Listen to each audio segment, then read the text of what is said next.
Nah, setelah kita mengetahui kaidah datangnya sinar atau cahaya ke cermin cekung ya terutama, maka kita pengen tahu dong ya,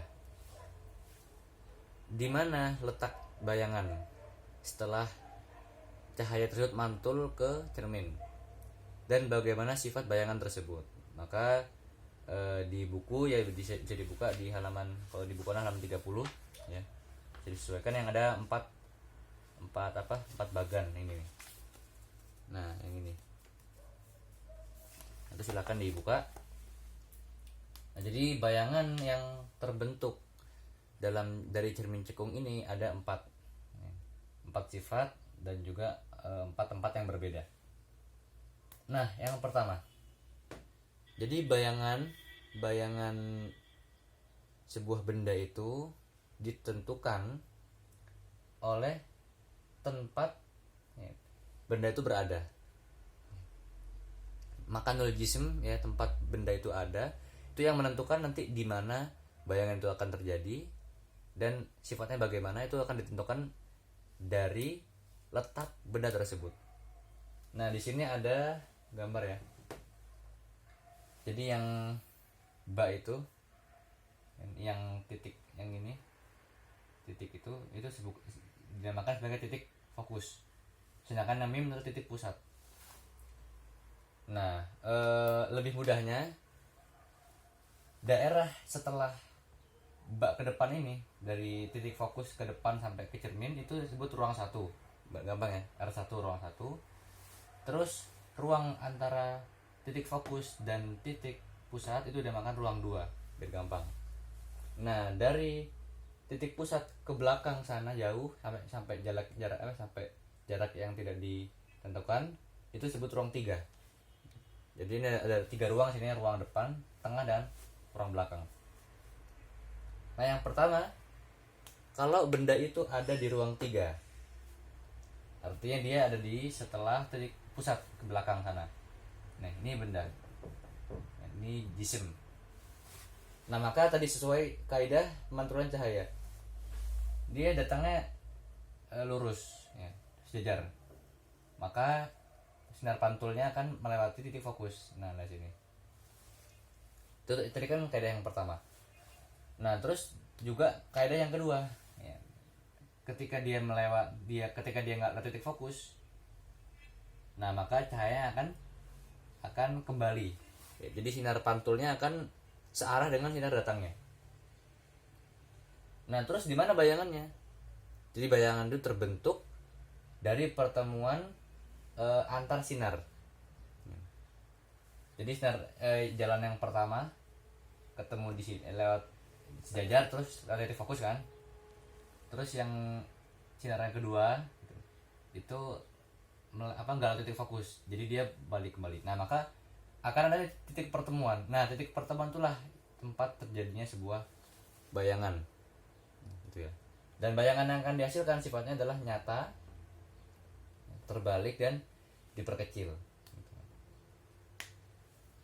Nah, karena apa? Karena dia posisi benda jauh, maka bayangan yang terbentuk tuh akan kecil.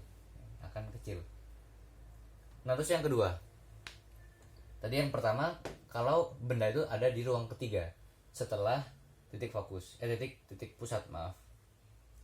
Nah, kemudian yang kedua, jika bayangan itu ada di titik pusat, berarti kalau gambarnya di sini, di titik pusat ini. Nah, maka dengan kaidah pemantulan cahaya tadi, berarti dia sejajar lewat titik fokus, dan titik fokus sejajar. Nah, maka akan ketemu di sini. Kedua sinar itu akan bertemu di sini. Jadi pertemuan dua sinar itulah ya yang akan menghasilkan sebuah bayangan. Nah, oleh karena itu, karena bendanya ada di titik pusat, maka bayangannya pun ada di titik pusat juga. Sehingga sifatnya adalah nyata, terbalik, dan juga sama besar. Nah, ini kalau yang kedua ini biasanya kita lihat kalau kita lagi tadi di sungai atau lagi di danau, kita ngeliat bayangan kita sama. Atau misalnya ada bangunan gitu, kita lagi dari jauh dari danau seberangnya, di bagian seberangnya ada gedung tinggi. Nah itu di air akan membentuk ukuran yang sama kan dengan dengan gedungnya itu, tapi terbalik dia, terbalik dan nyata karena apa, karena ditangkap oleh objeknya itu air itu ya, dilihat tampak ya, nyata ditangkap objeknya atau bayangannya, dan sama besar karena bendanya ada di titik pusat. Kalau ini diperkecil karena bendanya ada jauh ya di sana ya, di belakang titik pusat. Kemudian yang ketiga kalau bayangannya itu kalau bendanya itu ada di ruang 2. Ruang 2 tadi apa? Ruang 2 itu antara titik pusat dengan titik fokus. Nah, di antara ini. Tadi yang pertama di sini, yang kedua tepat di titik pusat, yang ketiga kalau bendanya ada di ruang kedua atau di antara titik pusat dengan titik fokus. Seperti di sini ya. Titik pusat, titik fokus, bendanya di sini. Nah, maka tadi mengikut kaidah mantulan cahaya, benda di sini. Kemudian cahayanya sejajar, kemudian mantul dari titik fokus. Kemudian dari titik fokus, sinar lainnya dari titik fokus, mantul kemudian sejajar dengan subuh utama. Nah, maka akan ketemu di sini. Akan ketemu sinar itu di sini. Dan bayangan yang terbentuk ya sifatnya nyata ya, terbalik juga tapi diperbesar. Karena apa? Karena bendanya itu lebih dekat dengan cermin gitu, sehingga nanti bayangan yang terhasilkan akan lebih besar dibanding benda aslinya. Kalau yang pertama tadi karena bendanya jauh, akhirnya bayangan yang terbentuk itu lebih kecil dibanding benda aslinya. Nah ini 3 ini kebalikan yang pertama, gampang gitu aja. Nah kemudian yang keempat. Nah gimana ceritanya kalau benda tersebut ada di depan titik fokus ya, tadi yang pertama di belakang, yang kedua tepat di titik fokus, yang ketiga di ruang 2 ini di antara 2 titik itu, dan yang keempat di depan titik fokus di sini di ruang pertama. Nah, seperti di sini. Nah, ini kan R1, ruang 1, ruang 2, ruang 3. Nah, kalau misalnya benda tersebut ada di ruang pertama,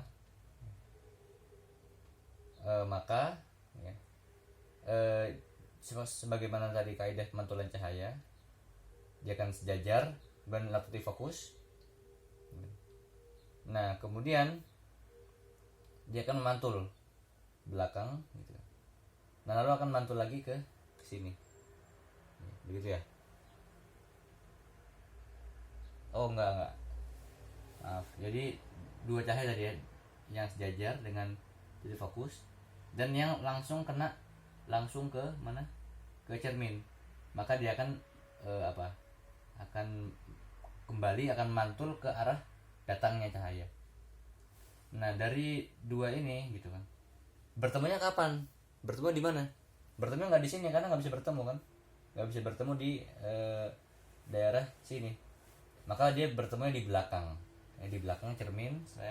Akan sampai pada titik di mana 2 sinar akan bertemu sehingga akan membentuk bayangan.